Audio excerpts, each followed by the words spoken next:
An encounter with a humanoid alien can be strangely disconcerting, and it's difficult to determine the reasons for this being entering our space virtually incognito. In this, a part of our Friend or Foe series, we look at 3 such encounters. One mysterious incident was reported to Alberto Rosales, a paranormal researcher who documents and classifies anomalous phenomena and related events going right back in human history.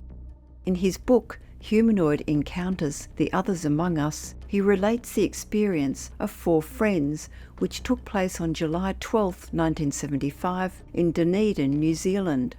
Richard, Pat, Nancy and Ross were sitting having lunch together in a crowded coffee bar. They later estimated that there were about 80 people seated at the many tables surrounding them. The weather outside was unpleasantly cold and damp, and all 4 of the friends were enduring the rough symptoms of a flu infection, with one suffering from a migraine headache. The group later reported that, as they all ate their lunch together, a very strange scenario occurred. Time stopped, in fact, seemed to halt in a freeze frame. All of the many people around them were rendered a motionless tableau, perfectly still and unmoving, like a photographic still. Richard later said that he was particularly struck by the image of unmoving steam around the espresso machine and the sight of a waitress frozen in position as she leant over an oven to pull out pastries. The 4 friends stared around in shock, and then all of them observed a strange figure emerge at the top of the staircase at the opposite end of the room. This was the only public entrance and exit to the cafe, and so this only other moving person in the room was this young man who was about 6 feet tall and slender, with black wavy hair and olive skin. The man was tastefully dressed in normal clothing, but seemed to be surrounded by a whitish aura of light which glowed all around him.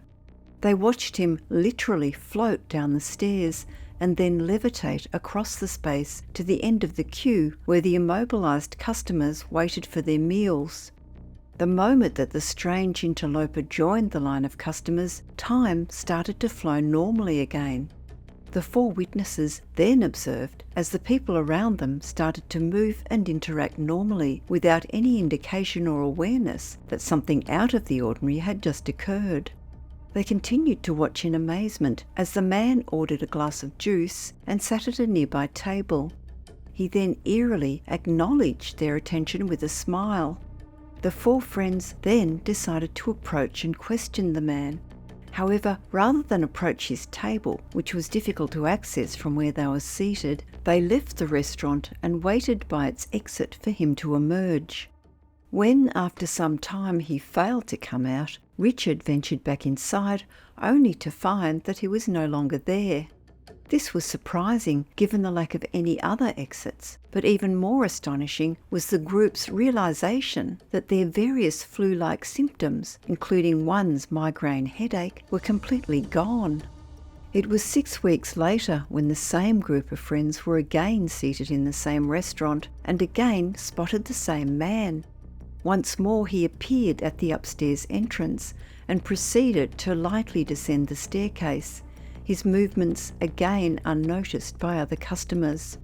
There he again ordered a glass of juice and sat at a table, where he again smiled back at the bemused witnesses.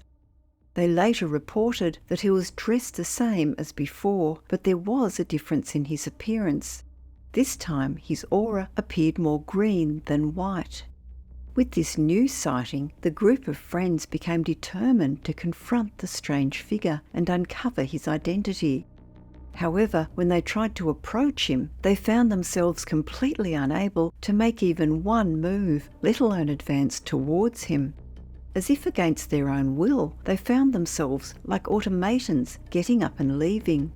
Pat later recounted that she tried desperately to turn around, but was physically unable to do so.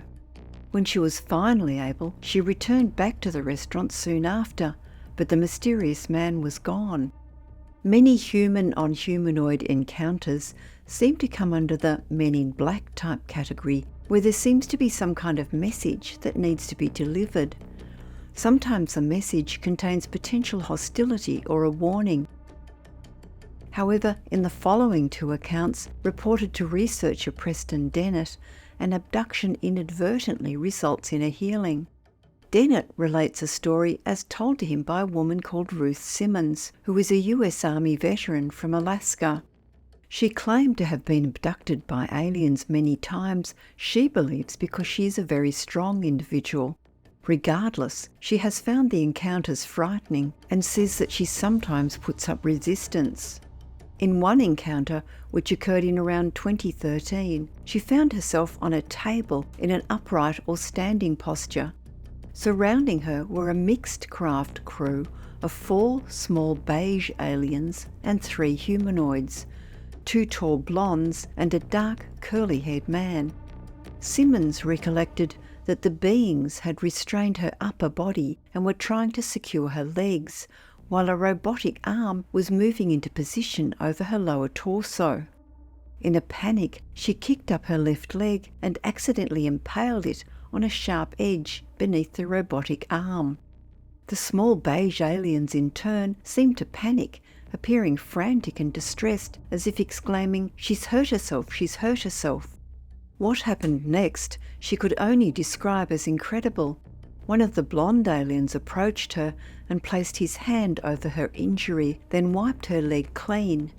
She was astonished to see that her leg was healed, where the broken skin and wound had been, showing simply a scar.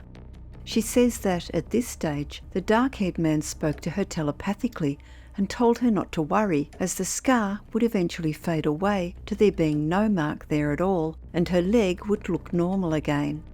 Simmons related that she had recently given birth by caesarean section, and at that stage had an unsightly scar and stretch marks.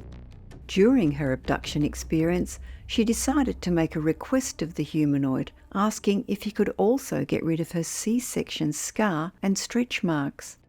Smiling in response, the man told her that he could not do that because then people would know that they were there. Simmons then asked, "Well, what if I inform people that you are here?" The humanoid's response was, "Well, no one will believe you," with which she had to agree.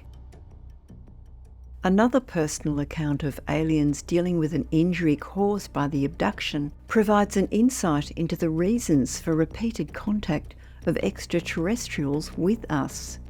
On August 13, 1975, an Air Force flight mechanic named James Moody had driven from his home in Alamogordo, New Mexico, to view the Perseid meteor showers active that evening. After observing several shooting stars, he was shocked when one dropped out of the sky in front of him. He later described how a dull metallic object dropped from above and started to hover with a wobbling motion about 100 feet ahead. When he tried to leave the area, his car engine inexplicably died and the object approached closely. Amidst a high-pitched whining sound emitted by the craft, he observed its oddly shaped windows, through which he could see 2 or 3 human-looking figures. At that stage, a feeling of numbness and calm washed over him as the craft silently rose very fast. However, on reaching home, he realised that he had lost at least 1 hour and 25 minutes of his awareness, and he later recalled the intervening abduction by a conscious memory. He had become powerless as 2 men in tight-fitting suits had approached his car and dragged him inside the craft. He later described the men as about 5 feet tall and very human-looking.